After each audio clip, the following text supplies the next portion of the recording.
हाँ जी, good morning बेटे. Today we will learn about direct and indirect speech. First of all, what is speech? Speech is about talking something. ठीक है, किसी से बात करना. डायरेक्ट किसी से आप बात कर रहे हैं, जो वर्ड्स हैं वो सेम. एंड इनडायरेक्टली यानी किसी की बात को आप रिपोर्ट कर रहे हैं. ठीक है, सबसे पहले देखो, there are two ways to report the words of a speaker to a third party. यानी किसी तीसरे को आपने अपनी या किसी दूसरे की बात बतानी है. लाइक अब आप और मैं आज कल हम दोनों कुछ बात कर रहे थे. ठीक है, आपने नेहा के बारे में कोई बात बताई. अब मैं नेहा को अगर बताऊंगी तो नेहा को मैं कैसे बता सकती हूँ कि आपने जो कहा एज इट इज़ वो सेम वर्ड्स बोल दूँ, या फिर अपने लैंग्वेज में उसको थोड़ा सा चेंज करके मैं बोलूँ, बट बात वही बोलनी है. तो direct speech is by repeating the words spoken. As it is repeat कर रहे हैं, आपने जैसे कॉपी किया एंड पेस्ट कर दिया. ठीक है. And indirect speech is bye reporting the words spoken. Repeat करना एंड रिपोर्ट करना डिफरेंट थिंग. रिपीट में you can not change anything, कुछ भी चेंज नहीं कर सकते. बट रिपोर्टिंग में यू कैन चेंज. बात चेंज नहीं करेंगे, but the way you speak change कर दोगे. जैसे अगर हम हिंदी में भी बात करें, ये हम कहते हैं, अगर सपोज़ आपने कहा मैं स्कूल जा रही हूँ. ठीक है, अब मैं उसने मेरे से पूछा आपको पता है उसके बारे में कुछ, तो मैं क्या कहूँगी? हाँ. या तो मैं एज इट इज़ अगर मैं डायरेक्ट स्पीच में बोलूँगी तो कहूँगी she said I am going to school. ये मैंने सेम वर्ड्स बोल दिए. अगर मैं इसको चेंज करती हूँ, इनडायरेक्टली बताती हूँ, तो मैं कैसे बताऊँगी? She said that she was going to school, कि वो स्कूल जा रही थी. तो ये चीज़ का डिफरेंस होता है. अब ये सब कैसे करते हैं, पहले एक एग्जांपल देखते हैं इसका. Like they, he said I am going to school. ठीक है, उसने कहा मैं स्कूल जा रहा हूँ. और दूसरे सेंटेंस में देखिए, he said that he was going to school. उसने कहा कि, दैट का मतलब की होता है कि वो स्कूल जा रहा था. जब हम डायरेक्ट को इनडायरेक्ट में चेंज करते हैं ना, तो हम हमेशा उसको पास्ट में कर देते हैं पहली बार. अब इसके कुछ रूल्स हैं, वो आपने फॉलो करने में. अभी सारे आपको points to remember one by one बताती हूँ. सेकेंड थिंग, इसमें लिखने का तरीका क्या है उस पर आपने ध्यान देना है. अभी मैं एक बार यहीं एक्सप्लेन करूं अगर आपको. लाइक देखिए, डायरेक्ट स्पीच में क्या क्या नोटिस कीजिए आप, कॉमा भी है, इन्वर्टेड कॉमास भी हैं. और इनडायरेक्ट स्पीच में ऐसा कुछ भी नहीं है. राइट. तो ये कैसे हम चेंजेस करते हैं और कैसे आप रिकॉग्नाइज करेंगे कहाँ आपने क्या ध्यान देना है, इसमें मेनली डायरेक्ट स्पीच में आपको पंक्चुएशंस का ध्यान देना होता है. They are very important. ठीक है, किसकी बात को क्या आप कोटेशन में दे रहे हैं. कोटेशन का मतलब है कि आपने एग्जैक्ट सेम वर्ड्स लिखे, कोई चेंज नहीं करना. इसको वन बाय वन देखिए. First, direct speech, it is also called direct narration. Okay. Reporting the speech exactly as we had heard or said it without making any change is called direct speech. Direct speech क्या है? या तो हमने बात को जैसा सुना है या हमने जैसा कहा है, एज इट इज़ आपने बिना कुछ चेंज किए उसको रिपीट कर देना है रिपोर्ट करते टाइम. ठीक है. For example, Anita said I like cakes. अब यहाँ आप देखो, अच्छा, इसमें ध्यान देने वाली बात क्या है? अनीता ने कहा मुझे केक पसंद है. अनीता ने कहा, बात रुकी, पॉज दिया आपने. उसके बाद आई लाइक केक्स, मुझे केक्स पसंद है, उसकी एज इट इज़ बात आपने इन्वर्टेड कॉमास में कवर रख दी. सेड यहाँ पर क्या है? Reporting verb. यहाँ पर सेड हो सकता है, आस्क हो सकता है, सेज हो सकता है, टेल हो सकता है, कुछ भी हो सकता है. Any reporting verb. सेकेंड, उसके बाद जो हम इन्वर्टेड कॉमास में दे रहे हैं, that is called reported speech, जिसको आप बाद में जब इनडायरेक्ट में कन्वर्ट भी करते हो ना, तो वहाँ पर चेंज करते हो और उसको भी फिर रिपोर्टेड स्पीच ही कहते हैं, कि इस चीज़ को, इस बात को आपने रिपोर्ट करना है. Clear? Next, now points to remember. अब डायरेक्ट स्पीच में आपको जो जो पॉइंट्स ध्यान में रखने हैं उनके बारे में देखेंगे. Direct speech is always enclosed within inverted commas. हमने रिपोर्टेड स्पीच को लास्ट सेंटेंस में इन्वर्टेड कॉमास में कवर किया था ना, आई लाइक केक्स. राइट. तो इन्वर्टेड कॉमास में ही कवर करना हमेशा. The first word of the reported speech, यानी actual words of the speaker, जो भी स्पीकर ने बोला है वो always begins with a capital letter. कोई भी बात जब हम बोलते हैं, सेंटेंस कोई भी हो वो हमेशा कैपिटल लेटर से स्टार्ट होता है। सेम उसी तरह रिपोर्टेड स्पीच में भी जो भी इन्वर्टेड कॉमास के अंदर आप लिख रहे हैं that will be start with capital letter only. The reported speech is separated by a comma from the reporting verb. हमने लिखा था शी सेड, कॉमा लगा के फिर उसकी बात लिखी थी ना, सेम उसी तरह। फॉर एग्जाम्पल देखिए, शी सेड, कॉमा लगाया, रिपोर्टिंग वर्ब से सेपरेट हो गया। अब रिपोर्टेड स्पीच में देखिए इन्वर्टेड कॉमास के अंदर है and first letter is capital, you are my best friend. One more thing to remember is, जो भी इसमें पंक्चुएशन एंडिंग का होगा, full stop, question mark, exclamation, whatever, जो भी आपका सेंटेंस स्ट्रक्चर है वो वैसा का वैसा है और वो आपका पंक्चुएशन कोटेशन मार्क के अंदर आएगा, क्योंकि बात तभी पूरी होगी। कोटेशन मार्क के बाहर पंक्चुएशन कभी नहीं लगेगा। क्लियर?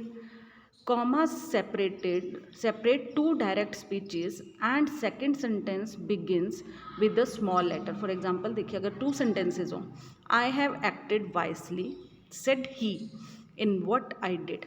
मैंने जो कुछ भी किया, ठीक है, बुद्धिमान ने अपने बुद्धिमानी से काम लिया, उसने कहा जो भी मैंने काम किया, यानी जो भी काम किया उसमें बुद्धिमानी से काम लिया। अब देखो, दो सेंटेंसेस में उसने अपनी बात को ब्रेक करके कंप्लीट किया। फर्स्ट हमने जब किया तब कॉमा लगा के इन्वर्टेड कॉमास लगा दिए, और फिर कॉमा के बाद जब हमने इन्वर्टेड कॉमास लगाए सेकंड सेंटेंस पार्ट में देखिए स्मॉल लेटर से स्टार्ट हुआ है। वहाँ हम कैपिटल नहीं करेंगे क्योंकि वो बात कंटिन्यू हो रही है।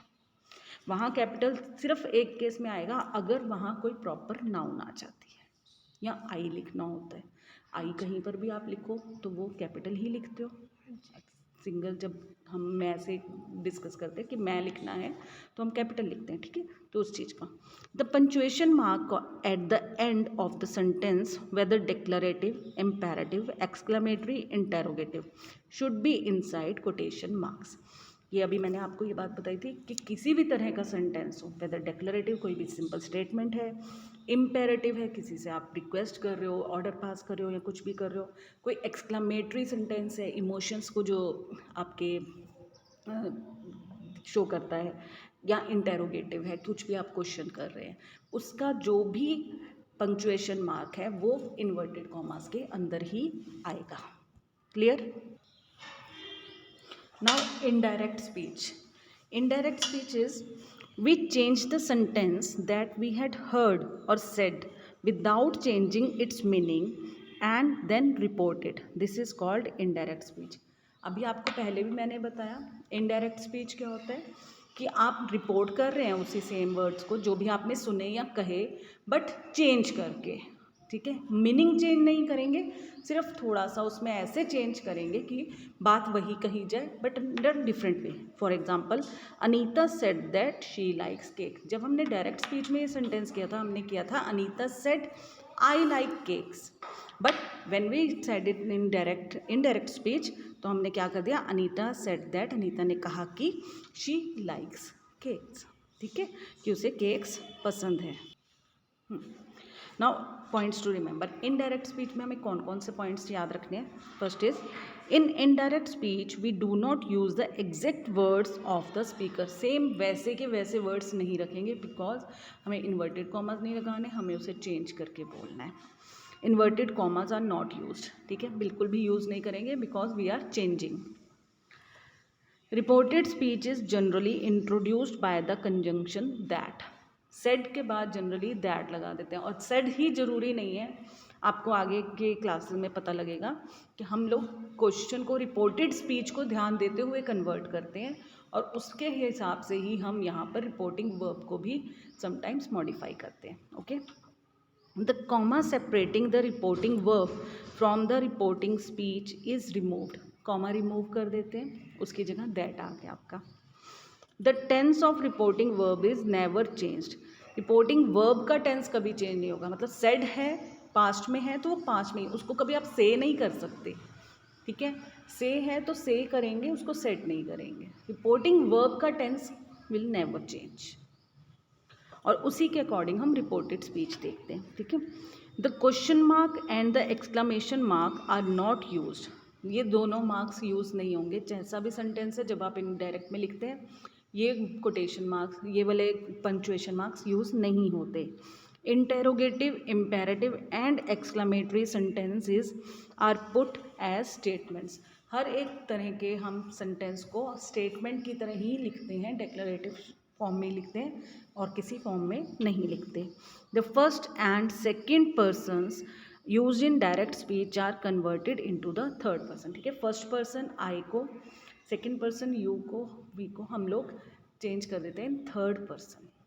ठीक है, ही, शी, जो भी अकॉर्डिंग टू सब्जेक्ट वो हम लोग चेंज कर देते हैं। अब कुछ एग्जाम्पल्स देखते हैं डायरेक्ट स्पीच के और उन्हीं को कन्वर्ट किया हुआ है इनडायरेक्ट स्पीच में। सेम सेंटेंसेस हैं। डायरेक्ट स्पीच में देखिए, he said I live in Haryana. उसने कहा मैं हरियाणा में रहता हूँ। इसी बात को जब हम इनडायरेक्ट स्पीच में कहेंगे तो how will say, he said that he lived in Haryana. उसने कहा कि वो हरियाणा में रहता। Okay, next, mom said she is cooking dinner. Mummy ने कहा कि वो डिनर पका रही हैं। उस चीज़ को हमने इनडायरेक्ट वे में किया। Mom said that she was cooking dinner. Again change, आप ध्यान दीजिए, सेड को हमने रिपोर्टिंग वर्ब को चेंज नहीं किया, कॉमास रिमूव किए एंड दैट लगाया, कोई इन्वर्टेड कॉमा वहाँ नहीं आया। और फर्स्ट पर्सन जैसे यहाँ आई था, हम we converted it to he. Third person she था, उसको हमने कन्वर्ट नहीं किया, बट फर्स्ट पर्सन आई को हमने कन्वर्ट कर दिया। नेक्स्ट सेंटेंस देखिए, what a beautiful day. Exclamatory sentence है। अनिल सेड, अनिल ने कहा। ठीक है, Anil said that it was a beautiful day. ये बहुत ही अच्छा दिन था। एक्सक्लेमेशन हटा दिया, कन्वर्ट किया हमने, मीनिंग चेंज नहीं हुआ बट बात को हमने बदल कर बोला। Right. Kavita said to me where are you going. Kavita ने मुझसे कहा आप कहाँ जा रहे हो। इसको कन्वर्ट किया इनडायरेक्ट में, Kavita asked me where I was going. अब यहाँ पर ध्यान देने वाली बात है, हमने जब यहाँ सेड, अभी तक जो हम सेंटेंस कर रहे थे सेड था तो हमने उसे सेड ही रहने दिया, but why did we change here. इसमें हमने सेड टू का आस्क क्यों किया। The main thing is, said हम तब यूज़ करते हैं when we are talking about a person, और हम उसको चेंज कब कर रहे हैं सेट टू, जब भी वहाँ कोई नेक्स्ट पर्सन है कि जिससे आप बात कर रहे हैं उसका भी नाम लेंगे। जब दो लोगों की बात को आप बता रहे हैं उस टाइम आपने सेड टू को चेंज करना है। सेड, एक बंदे की बात हो रही है, एक जने की बात हो रही है कि उसने ऐसा कहा तो नहीं, लेकिन उसने किसको कहा, जब आप उसकी बात करेंगे तो आप चेंज करेंगे। क्लियर। और इसमें हमारा इंटेरोगेटिव सेंटेंस था, we changed it to where I was going, full stop. Simple statement की तरह हमने इसको बोला। Next, I said to her please give me a pen. Now it is an imperative sentence. Request कर रहे हैं कि प्लीज़ मुझे एक पेन दे दीजिए, तो आई रिक्वेस्टेड, रिक्वेस्ट कर रही थी ना, प्लीज़ आया दैट मीन्स रिक्वेस्ट कर रहे हैं, तो I requested her to give me a pen. Please हट गया, उसकी जगह पूरा क्या हो गया, वो रिक्वेस्टेड कर दिया एंड उसके बाद बात बोल दी कि मुझे एक पेन दे दीजिए। तो ये हमारे कुछ एग्जांपल्स थे। ठीक है, आई होप आपको इतने स्लाइड्स में कुछ कंसेप्ट क्लियर हो गया होगा। कन्वर्जन्स हम लोग नेक्स्ट क्लास में कवर करेंगे। Thank you, have a nice